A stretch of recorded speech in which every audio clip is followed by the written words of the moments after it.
ஆளுநர் வாரத்துக்கு ஒரு முறை 2 முறை டெல்லிக்கு போயிட்டு வர்றாரு. அப்படி போகும்போது தயவு செஞ்சு டெல்லியில் பாதாடி போராடி தேவையான நிதியை வாங்கி கொடுத்தா அவங்களுக்கு நான் நன்றி கடன்பட்டிருக்கேன்.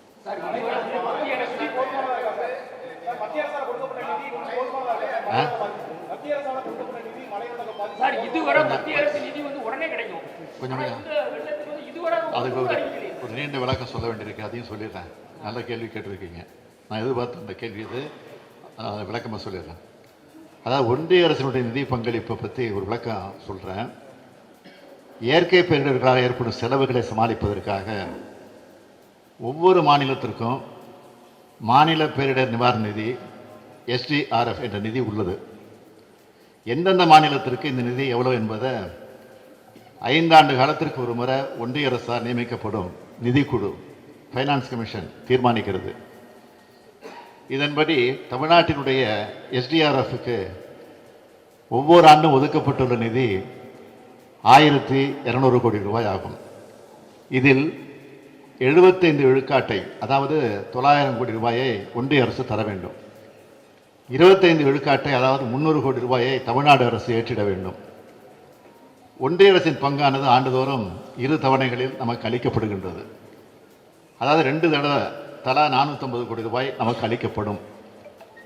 ஒரு இயற்கை பேரிடரின் தாக்கம் மிக கடுமையாக இருக்கும்போது இந்த எஸ்டிஆர்எஃப் நிதி போதவில்லை என்றால் அந்த இயற்கை பேரிடரை கடும் இயற்கை பேரிடராக அறிவித்து தேசிய பேரிடர் நிவாரண நிதியிலிருந்து என்டிஆர்எஃப் கூடுதல் நிதி ஒதுக்கப்படும். சென்னையில் ஏற்பட்ட பெருவெள்ளத்தையும் தற்போது தென் மாவட்டங்களில் ஏற்பட்டிருந்த வரலாறு காணாத வெள்ளத்தையும் இவ்வாறு கடும் பேரிடர்களாக அறிவித்து என்டிஆர்எஃப்பில் இருந்து கூடுதல் நிதி ஒதுக்கிட வேண்டும் என்றுதான் நாங்கள் பல முறை கோரிக்கை வைத்துள்ளோம். இதைத்தான் நானும் பிரதமர் அவர்கள் நேரில் சந்தித்த போதும் வலியுறுத்தி குறிப்பிட்டிருக்கிறேன், மனுவாகவும் கொடுத்திருக்கிறேன். ஆனால் இன்று வரை இந்த 2 பேரிடர்களும் கடும் பேரிடர்களாக அறிவிக்கப்படவில்லை. என்டிஆர்எஃப்பில் இருந்து இதுவரை நமக்கு கூடுதல் நிதி எதுவும் ஒதுக்கீடு செய்யப்படவில்லை. ஒன்றிய அரசிடமிருந்து நமக்கு வந்த 450 கோடி ரூபாய் நிதி என்பது இந்த ஆண்டு நமது எஸ்டிஆர்எஃப்க்கு ஒன்றிய அரசு அளிக்க வேண்டிய 2வது தவணை தானே தவிர கூடுதல் நிதி அல்ல. சவாலான நிதிநிலை சூழல் இருக்கக்கூடிய இந்த நேரத்தில் ஒன்றிய அரசு இந்த கூடுதல் நிதி தராத போதிலும் மக்களின் நலனை கருத்திலே கொண்டு மாநில அரசு நிதியை செலவிட்டு நிவாரணப் பணிகளை மேற்கொண்டு வருகின்றோம். சென்னையில் நிவாரண உதவிக்கு மீட்பு பணிகளுக்கும் 1500 கோடி ரூபாய்க்கு கூடுதலாக செலவிடப்பட்டுள்ளது. நான் இன்று இங்கு அறிவித்திருக்கக்கூடிய நிவாரண உதவிகளுக்கும் பணிகளுக்கும் 500 கோடி ரூபாய்க்கு மேல் செலவாகும் என்று எதிர்பார்க்கப்படுகிறது. இது மட்டுமின்றி சேதமடைந்துள்ள சாலைகள், பாலங்கள், குடிநீர் திட்டங்கள், மருத்துவமனைகள், பல்வேறு கட்டடங்கள் போன்றவற்றை சீரமைப்பதற்கு பெரும் நிதி தேவைப்படும். எனவே பாதிக்கப்பட்ட மக்களுக்கு நிவாரணங்களை வழங்கும் அதே நேரத்தில் இந்த வெள்ளத்தினால் சேதமடைந்துள்ள பல்வேறு உட்கட்டமைப்பு வசதிகளை, குறிப்பாக சாலைகள், பாலங்கள், மருத்துவமனைகள், மின் கட்டமைப்புகள் ஆகியவற்றை சீர் செய்யும் பணிக்காக தமிழ்நாடு அரசு உடனடி முன்பணமாக மாநில பேரிடர் மேலாண்மை நிதியிலிருந்து 250 கோடி ரூபாயை விடுவிக்க ஆணையிட்டுள்ளேன். அதோடு மேலும் தாமதமின்றி இந்த 2 பேரிடர்களையும் கடும் பேரிடர்களாக அறிவித்து ஒன்றிய அரசு என்டிஆர்எஃப்பில் இருந்து கோரப்பட்டுள்ள நிதியை உடனடியாக விடுவிக்க என்பதுதான் தமிழ்நாட்டின் சார்பிலும் தமிழ்நாட்டு மக்களின் சார்பிலும் நான் மீண்டும் மீண்டும் கேட்டுக்கொள்கிறேன்.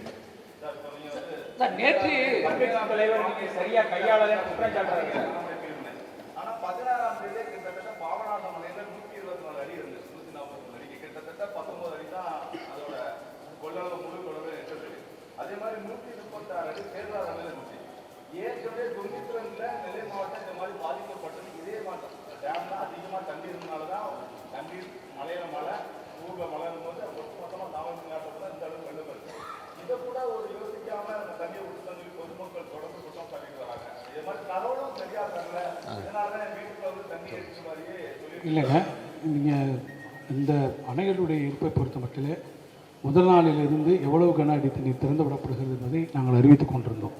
45,000 அடி கன அடி தண்ணீர் வருகிற போது சொல்கிறதுக்கு நான் சொல்கிறேன், நான் உங்களுக்கு விளக்கம் சொல்றேன். 46 இருக்கிற போதே நாங்கள் இங்கே வருகிற போது சுத்தமல்லிக்கு கீழே இது 1,00,000 தொடும் என்பதை அனைவருக்கும், அதுக்கு முன்னாலே வெள்ளப்பெருக்கு வருகிறது என்பதை அனைவருக்கும் நாம் குறுஞ்செய்தி மூலமாக முழுமையாக தெரிவித்திருக்கிறோம்.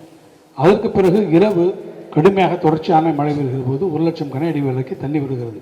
நாம் முன்னெச்சரிக்கை நடவடிக்கை எடுத்த காரணத்தால் தான் தாமிரபரணி ஆற்றினுடைய கரையோரத்தில் இருக்கக்கூடியவர்களை நாம் பாதுகாப்பான இடங்களுக்கு கொண்டு போயிருக்கிறோம். நீங்கள் குறிப்பிடுவதைப் போல இல்லை இல்லை, நான் பதில் சொல்லுவேன். குற்றச்சாட்டு சொல்றது யார் வேணாலும் சொல்லலாம். ஆனால் உண்மை நிலைமை என்னன்னா, சொல்லுங்க, நீங்க சொல்லுங்க.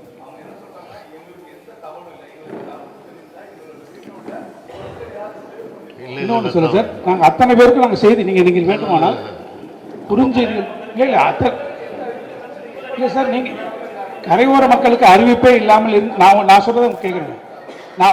நீங்கள் சொல்வதை போல கரையோர மக்களுக்கு எந்த விதமான அறிவிப்புமே இல்லாமல் இருந்தால் 1,00,000க்கு மேல் 1,45,000 கியூசெக்ஸ் கன அடி தண்ணீர் வருகிற போது எவ்வளவு பெரிய உயிரிழப்பு வந்திருக்க வேண்டும். நீங்களே பாருங்க.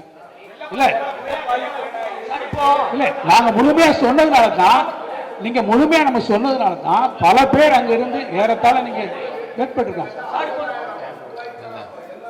இல்ல சார், அவங்க வரல, நீங்க அவங்களா திரும்பி இருக்கிறாங்கன்னு வச்சுக்கோங்க, பொருளோட இருக்கிறாங்க.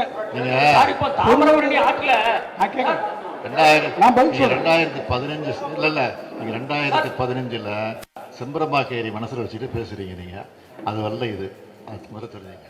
முழுமையான சொல்லாம யாருக்கு தந்துள்ள நாங்களே வந்திருக்கோம். நேரடியாக செய்தியாளர் சந்திப்பில் முதல் நாள் இரவு அத்தனை பேர்ட்டையும் செய்தியாளர்கிட்ட கேட்டிருக்கோம். இவ்வளவு கியூசெக்ஸ் தண்ணி வரப்போகுது, பாதுகாப்பான இடங்களுக்கு வரணும்னு சொல்லிட்டு உங்களுடைய ஒத்துழைப்பை கேட்டிருக்கோம். அதை எங்களுடைய கோரிக்கை ஏற்று காவல்துறை, தீயணைப்புத்துறையுடைய கோரிக்கை கேட்டு பல பேரை அங்கிருந்து நாங்கள் வெளியேற்றிய காரணத்தால் தான் உயிரிழப்புகள் தவிர்க்கப்பட்டிருக்கிறது. அதையும் மீறி சிலர் அங்கே இருந்திருக்கிறார்கள். இருந்தவர்களையும் அடுத்த நாட்களில் இருந்து உங்களுக்கு தெரியும், படகுகளை பல்வேறு இடங்களில் இருந்து கொண்டு வந்து காப்பாற்றினார்.